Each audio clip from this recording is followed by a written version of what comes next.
نقطہ بڑا قابل توجہ ہے۔ فرمایا وَعَلَّمَكَ مَا لَمْ تَكُنْ تَعْلَمْ، اے میرے نبی صلی اللہ علیہ وسلم آپ کو اللہ تعالیٰ نے ہر اس چیز کا علم سکھا دیا، ہر اس چیز کا علم کہ جس چیز کو آپ پہلے نہیں جانتے تھے۔ اب یہاں سے میرے نبی صلی اللہ علیہ وسلم کے علم کا اللہ رب العزت نے جو ہے وہ بیان فرمایا ہے۔ تو اس آیت مقدسہ کے اندر میرے رب تعالیٰ نے کیٹیگوریکلی یہ فرما دیا، فرمایا وَعَلَّمَكَ مَا لَمْ تَكُنْ تَعْلَمْ، فرمایا کہ محبوب کائنات کی کوئی ایسی چیز کہ جس چیز کے بارے میں آپ کو پہلے علم نہ تھا، رب تعالیٰ نے آپ کو ہر چیز کا علم دے دیا، اور فرمایا ما کان وما ہوا کائن، جو کچھ پہلے ہو چکا اس کا بھی، اور قیامت تک جو کچھ ہونے والا ہے ہر چیز کا علم اللہ تعالیٰ نے آپ کو عطا کر دیا۔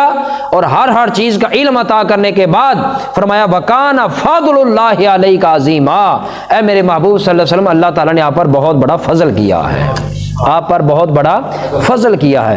اب مسلم شریف کی جلد نمبر 2 ہے، صفحہ نمبر 290 ہے، اور حضرت ابو زید رضی اللہ تعالیٰ اس کے راوی ہیں۔ اب سماعت کیجئے ذرا، حدیث پاک کے الفاظ یہ آتے ہیں حدثنی ابو زید قال صلی بنا رسول اللہ صلی اللہ علیہ وسلم الفجر، حضرت ابو زید کہتے ہیں کہ ہم نبی صلی اللہ علیہ وسلم کے پاس مسجد نبوی کے اندر حاضر تھے اور نماز فجر کا وقت تھا، نماز فجر کا وقت تھا۔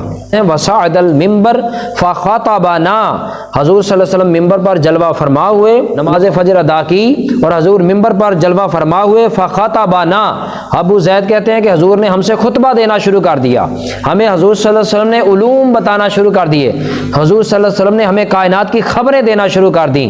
اب حدیث پاک کے الفاظ آتے ہیں کہ فخطبنا، حضور خطبہ دیتے رہے حتیٰ حضرات الظہر، فرمایا کہ وہ خطبہ جو نماز فجر کے بعد شروع ہوا تھا، حضور خطبہ دیتے رہے ہمیں علم کی باتیں بتاتے رہے حتیٰ حضرات الظہر، یہاں تک کہ نماز ظہر کا وقت ہو گیا۔ پھر فصلا، پھر ہم نے نماز ظہر ادا کی۔ ثم صعد المنبر، پھر نماز ظہر پڑھنے کے بعد پھر حضور صلی اللہ علیہ وسلم ممبر پر جلوہ فرما ہوئے۔ فخطبنا، پھر حضور صلی اللہ علیہ وسلم نے ہمیں ساری کائنات کی خبریں دینا شروع کر دیں۔ فرمایا حتیٰ حضرات العصر، فرمایا کہ یہاں تک کہ نماز عصر کا وقت ہو گیا۔ پھر فرماتے ہیں کہ فصلا، پس پھر ہم نے نماز عصر ادا کی۔ پھر فرماتے ہیں ثم نزل، پھر حضور صلی اللہ علیہ وسلم ممبر پر جلوہ فرما ہوئے۔ پھر ثم صعد المنبر فخطبنا، پھر حضور ہم سے مخاطب ہو کر حضور صلی اللہ علیہ وسلم ہمیں پھر علوم کائنات ہمیں بتانے لگے۔ فرمایا حتیٰ غربت الشمس، یہاں تک کہ سورج غروب ہو گیا اور نماز مغرب کا بھی وقت ہو گیا تو ہم نے نماز مغرب بھی ادا فرما لی۔